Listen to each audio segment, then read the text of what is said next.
السلام علیکم اسٹوڈنٹس، کیا حال ہے آپ سب کا؟ ہم نے اپنا زکوٰۃ کا چیپٹر پڑھا تھا. ہم نے اس کا کوسچن نمبر 1, 2, 3 اور 4 پڑھ لیا تھا. زکوٰۃ کے معنی، اس کی فضیلت، اس کے فوائد، ہم ان سب چیزوں کا ذکر کر چکے ہیں. آج ہم دوبارہ ان کے فوائد کے بارے میں پڑھیں گے.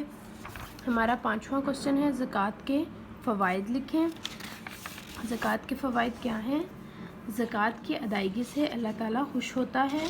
زکوٰۃ ادا کرنے سے مال کی محبت کم ہو جاتی ہے. زکوٰۃ سے معاشرے میں محبت اور بھائی چارے کی فضا قائم ہوتی ہے. زکوٰۃ ادا کرنے سے مال میں برکت پیدا ہوتی ہے. یہ آپ کے 5ویں سوال کا جواب ہے جو کہ آپ نے اپنی نوٹ بکس پہ لکھنا ہے. اس کے بعد ہم کرنے لگے ہیں اپنی ایکسرسائز. زکوٰۃ کے لفظی معنی کیا ہیں؟ زکوٰۃ کے لفظی معنی پاک ہونا اور نشو نما پانا. یہ دیکھیں آپ کی بک میں پہلی لائن ہی یہ لکھی ہوئی ہے کہ زکوٰۃ کے لفظی معنی ہیں پاک ہونا اور نشو نما پانا. زکوٰۃ کو انکار کرنے والے کے خلاف حضرت ابوبکر صدیق نے رضی اللہ تعالیٰ عنہ نے جہاد کیا.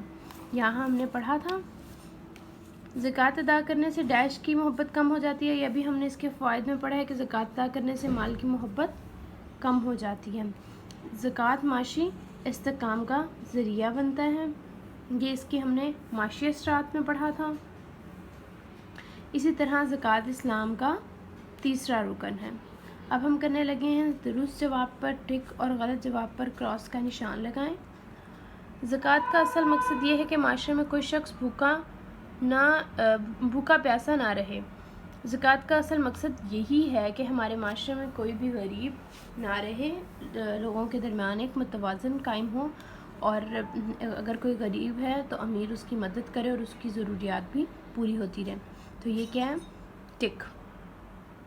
درست ہے. یہ زکوٰۃ ادا کرنے سے مال کم ہو جاتا ہے. نہیں، زکوٰۃ ادا کرنے سے مال کم نہیں ہوتا، کیونکہ اللہ تعالیٰ نے وعدہ کیا ہے کہ ایک کے بدلے میں 10 دوں گا. اگر ہم ایک دیں گے، ایک چیز دیں گے تو اللہ تعالیٰ اس کے بدلے ہمیں 10 دیں گے. چاندی کا نصاب 52.5 تولے چاندی ہے. ہاں جی، 52.5 تولے چاندی ہی ہے. یہ ہم پڑھ چکے ہیں. حج کرنے والے کو قرآن مجید میں سچا مومن کہا گیا ہے.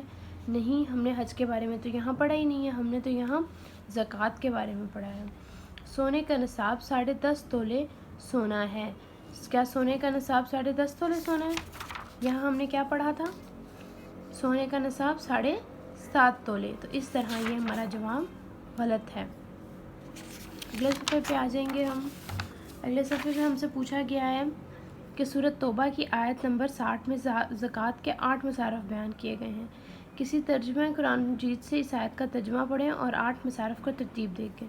اب آپ لوگوں نے کیا کرنا ہے؟ آپ لوگوں نے سورۃ توبہ کھولنی ہے اور اس کی جو آیت نمبر 60 ہے اس کا ترجمہ بہت غور سے پڑھنا ہے. کسی بڑے کو کہنا ہے کہ وہ آپ کو سمجھائے.